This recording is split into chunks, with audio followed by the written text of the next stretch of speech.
हरिपुर गांव में 3 भाई राम, श्याम और मोहन अपनी माँ शांति देवी के साथ मिलकर एक ढाबा चलाते थे। उनका ढाबा उनके दादाजी के समय का था, इस वजह से काफी पुराना हो गया था। ढाबे में रोजाना 3 तंदूर जलते थे। एक पर चाय बनती थी, दूसरे पर रोटी और नान और तीसरे तंदूर पर दाल सब्जी। ढाबा आसपास के सभी गांव में बहुत फेमस था। शांति देवी अपने हाथों के स्वाद के लिए जानी जाती थी और उनके 3 बेटे राम, श्याम और मोहन उनके साथ मिलकर अपने पूर्वजों की इस विरासत को चला रहे थे। पर कुछ समय से सबसे छोटा भाई मोहन थोड़ा परेशान रहने लगा था। उसे अब इन 3 तंदूर पर काम करने का मन नहीं करता था। ये रोज रोज की सब्जियां काटना, मसाले पीसना, आग के पास खड़े होकर पसीना बहाना, अरे थक गया हूँ मैं इस काम से। दूसरे रेस्टोरेंट देखो कितने आधुनिक है, वहाँ गैस पर सब कुछ झटपट बन जाता है। हमें भी कुछ ऐसा ही करना चाहिए। कब तक हम इन पुराने घिसे टूटे फूटे तंदूर पर खाना बनाते रहेंगे? हैं मोहन, तुम्हारा आजकल ध्यान कहाँ है? मैं देख रहा हूँ तुम खाना बनाने में पूरा मन नहीं लगाते हो। कुछ हुआ है क्या? वाह, कुछ नहीं, बस सोच रहा हूँ कि हम कब तक इन पुराने तंदूरों और चूल्हों पर अटके रहेंगे। जमाना कितनी तेजी से आगे निकल गया है। लोग अब सिर्फ स्वाद नहीं, तेजी और सुविधा भी देखते हैं। ये तंदूर, ये हाथ से मसाला पीसना, ये सब समय बर्बाद करता है। मोहन बेटा, यही तो हमारी खासियत है। इन तंदूरों की आंच और हाथ से बने मसाले ही तो हमारे खाने को खास बनाते हैं। माँ खास बनाते हैं, पर धीमी गति से। फालतू में सारा दिन खड़े रहो, समय खराब करते रहो। मुझे तो अब ये 3 तंदूर बिल्कुल समझ में नहीं आते।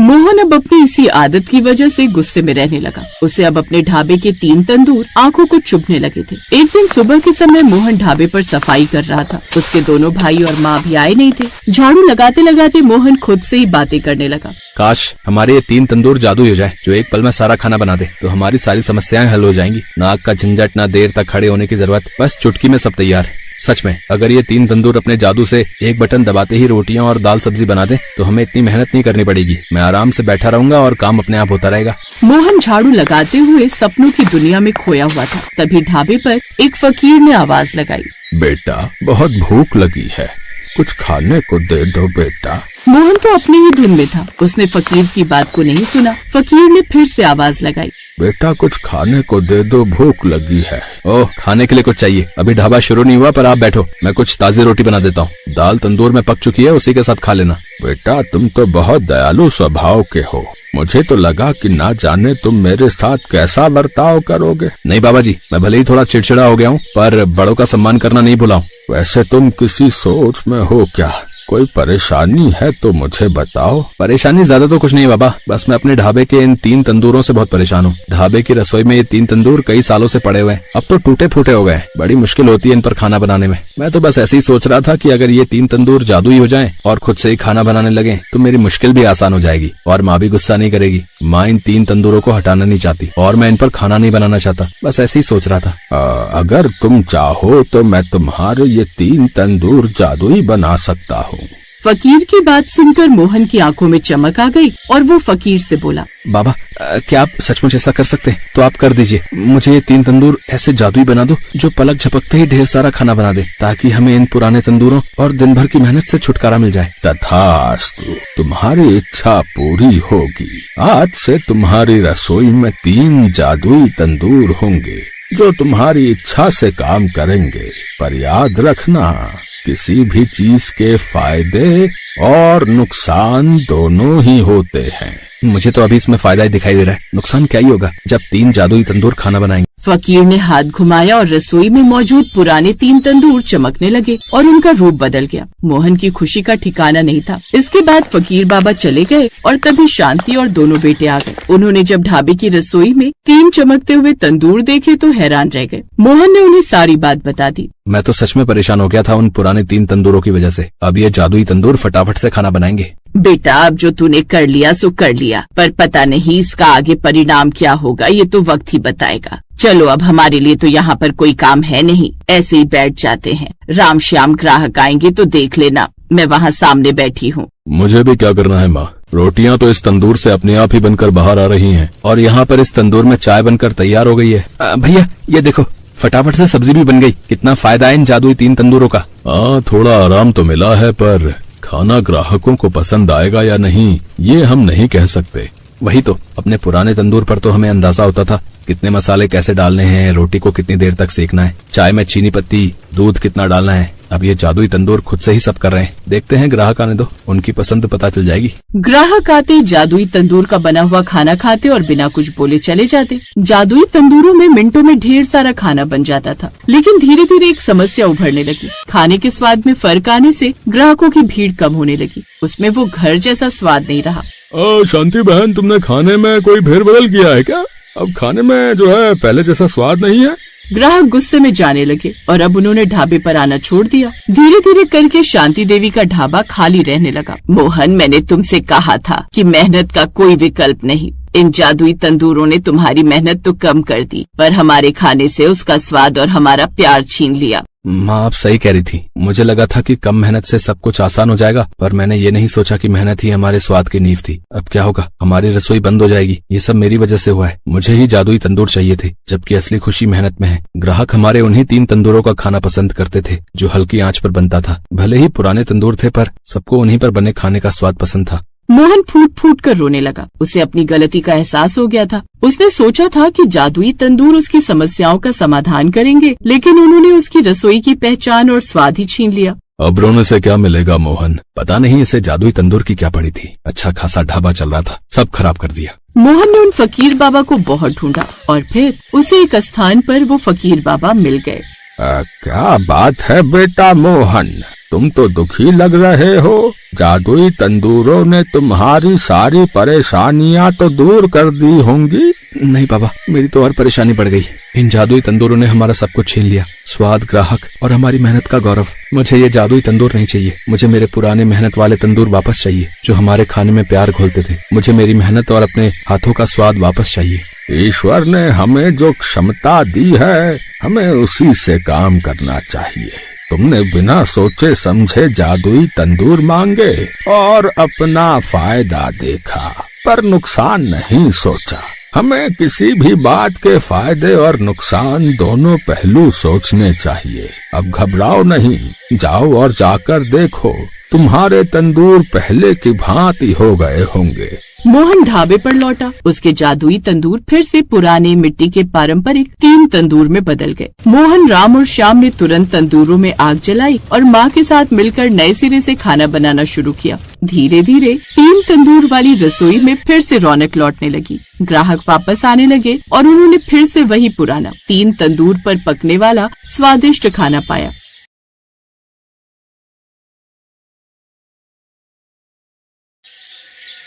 अरे आ जाओ गाँव वालों। अरे तंदूरी रोटी सिर्फ 5 रुपए में, सिर्फ 5 रुपए में तंदूरी रोटी, तंदूरी नान छोले के साथ। अरे चाचा, अब इस गांव में तंदूरी रोटी कोई नहीं खाएगा, वो पुराना जमाना चला गया। अरे ये तंदूर मेरे दादाजी ने बनाया था। मेरे पिताजी भी यही करते थे और मैं भी यही करूँगा, क्योंकि बात यह है भैया कि इसके अलावा मुझे कुछ आता भी तो नहीं। अगर यही तंदूर किसी होटल में या किसी रेस्टोरेंट में लगा होता ना, तो आपका धंधा खूब चलता। गजोधर काफी बूढ़े हो चुके थे। गांव के चौराहे पर वो तंदूरी रोटी और छोले बेचते थे, लेकिन अब उनकी दुकान पर ग्राहक आने बंद हो गए थे, क्योंकि अब जमाना बदल चुका था।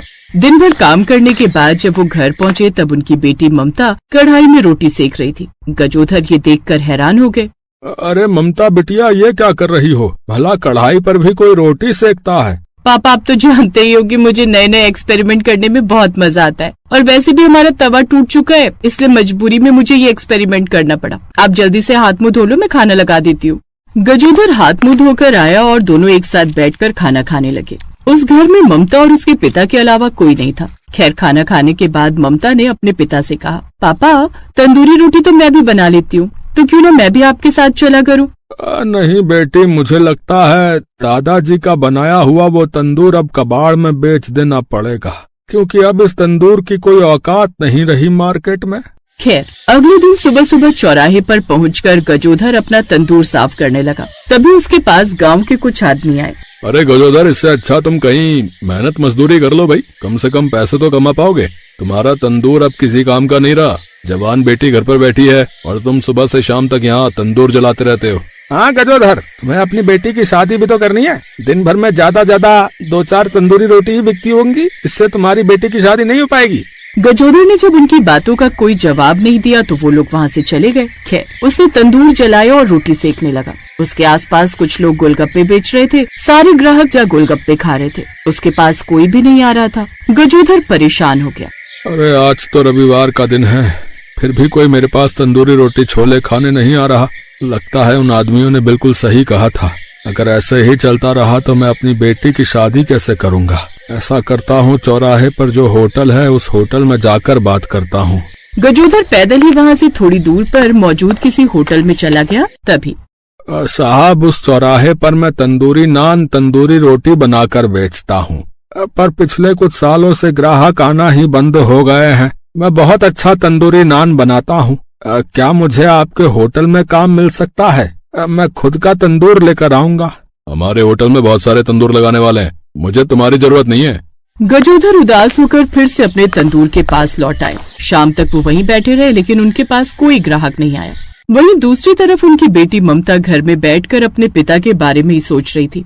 मेरे पापा बहुत परेशान रहते हैं। आज मैं भी जरा चौराहे पर जाकर देखती हूँ कि आखिर मामला है क्या। ममता चौराहे पर गई और दूर से चुपके अपने पिता की दुकान को देखने लगी। वो बेचारे जोर जोर से ग्राहकों को बुला रहे थे, पर उनके पास कोई नहीं आ रहा था। भैया आओ आओ, तंदूरी नान खा लो, बढ़िया बढ़िया तंदूरी नान, सिर्फ 5 रुपए में भैया। तभी कुछ औरतें आपस में बातें करने लगी। बेचारी को बुढ़ापे में भी इतनी मेहनत करनी पड़ रही है। काश इसका कोई बेटा होता तो इस उम्र में इसे इस तरह कोई काम नहीं करना पड़ता। उस औरत की बात सुनकर ममता को बहुत बड़ा झटका लगा। वो तुरंत घर वापस आ गई और कोई योजना बनाने लगी। उन औरतों को मेरे पिताजी पर तरस आ रहा था। ये तो मुझे अच्छा लगा, लेकिन ये बात गलत है कि बाप की मदद सिर्फ एक बेटा ही कर सकता है। अब मुझे कुछ नया करना होगा ताकि यही तंदूर वाला बिजनेस मैं आगे बढ़ा सकूं। खैर, जब दिन भर बिल्कुल भी बिक्री नहीं हुई तब थक हार कर गजोधर अपना तंदूर ठेले पर लाद कर घर ले आए। वहीं बचे हुए तंदूर खाकर दोनों बाप बेटी सो गए। आधी रात को ममता की नींद खुली और वो सीधा किचन में आ गई।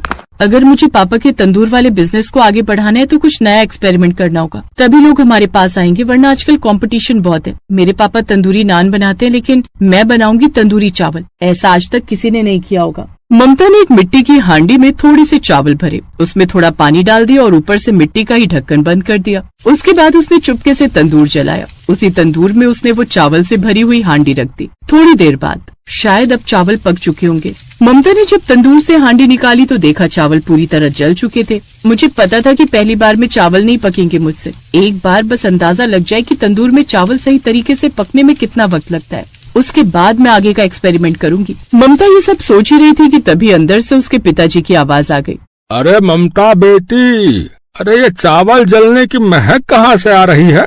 पता नहीं पापा, शायद पड़ोस में कोई नौसिखिया खिचड़ी बना रहा होगा। अब हर रात अपने पिता के सोने के बाद ममता ये एक्सपेरिमेंट किया करती थी। कभी चावल जल जाते थे, कभी गल जाते थे, तो कभी कच्चे रह जाते थे। लेकिन एक हफ्ते बाद फाइनली उस तंदूर में चावल पूरी तरह पक गए। 8वें दिन चावल पकाने से पहले अब मुझे आइडिया लग गया कि तंदूर में चावल कितनी देर में पकते हैं। इस बार मैं हांडी में चावल, पानी, हल्दी, नमक, तंदूरी मसाला, चिकन मसाला, शिमला मिर्च, प्याज, लहसुन, काली मिर्च, लौंग ये सब डाल देती हूँ और फिर पकने के लिए रख देती हूँ। देखती हूँ आखिर बनता क्या है। ममता ने वैसा ही किया और पकने को रख दिया। थोड़ी देर बाद तंदूरी चावल पककर तैयार हो गए। सुबह उसने उसी तंदूरी चावल में दही डालकर अपने पिता के साथ खाए। पापा, मैंने आपसे छुप छुप कर पूरे 1 हफ्ते तक एक्सपेरिमेंट किया, तब जाकर मैंने ये तंदूरी चावल बनाए। खाकर बताओ कैसा लगा। गजोधर ने जब दही के साथ तंदूरी चावल खाए तो अपनी उंगलियां ही चाटता रह गया। अरे क्या बात है बेटी, इसका स्वाद तो सबसे अलग, सबसे जुदा और बहुत ही स्वादिष्ट है। बचपन से ही तो नए नए एक्सपेरिमेंट किया करती थी, जिस वजह से मैं परेशान रहता था, पर आज मैं बहुत खुश हूँ बेटी। तो पापा, आज के बाद हम दोनों मिलकर उस चौराहे पर तंदूरी नान नहीं बल्कि यही तंदूरी चावल बेचेंगे। उसी दिन से वो लोग चौराहे पर तंदूरी चावल बेचने लगे। जैसे उसने हांडी का ढक्कन खोला, उसकी महक से सारे ग्राहक खींचे चले। अरे गजोदर भाई, ममता बेटिया, ये क्या बना दिया तुम लोगों ने भाई? अरे बहुत अच्छी महक आ रही है, जरा चखाओ क्या है। चाचा, ये है तंदूरी चावल। आपने तंदूरी रोटी, तंदूरी नान तो खाए होंगे, पर तंदूरी चावल इससे पहले सुना भी नहीं होगा। इसकी खोज मैंने कल ही रात को की है। एक बार खाकर बताइए कैसा बना है। ममता ने सभी लोगों को तंदूरी चावल खिलाए और सबको बहुत ज्यादा पसंद आ गए। धीरे धीरे और भी लोग उसकी दुकान पर भीड़ लगाने लगे। अरे बेटिया, इसका स्वाद तो लाजवाब है। और ये हमें नुकसान भी नहीं करेगा, क्योंकि तुमने इसे मिट्टी के बर्तन में जो पकाया, दही के साथ इसका स्वाद बहुत अच्छा लग रहा भाई। और मैं जाकर जो है सबको बता देता हूँ। हाँ। तो उस दिन के बाद उसका तंदूरी चावल हर जगह फेमस हो गया। एक रोज गांव का एक आदमी भागते हुए उसी होटल में गया जिस होटल में गजोधर काम मांगने गया था। वहाँ जाकर वो जोर जोर से चिल्लाने लगा, अरे तुम लोग कब तक वही मटर पुलाव, मटर पनीर, दाल चावल खाते रहोगे? अरे अपने गांव में एक नई चीज आई है, तंदूरी चावल। अरे एक बार खाओगे तो खाते रह जाओ भैया, चलो चलो। सारे ग्राहक वहाँ से उठकर जाने लगे। उसका मालिक परेशान हो गया। अरे अरे कहाँ जा रहे हैं आप लोग? अरे सुनो तो। उस दिन के बाद उसके होटल पर बहुत कम लोग आने लगे। चारों तरफ ममता का तंदूरी चावल फेमस हो गया। 6 महीने मेहनत करके गजोधर और उसकी बेटी ने खुद का एक ढाबा खोल लिया और खुशी खुशी अपनी जिंदगी बिताने लगे।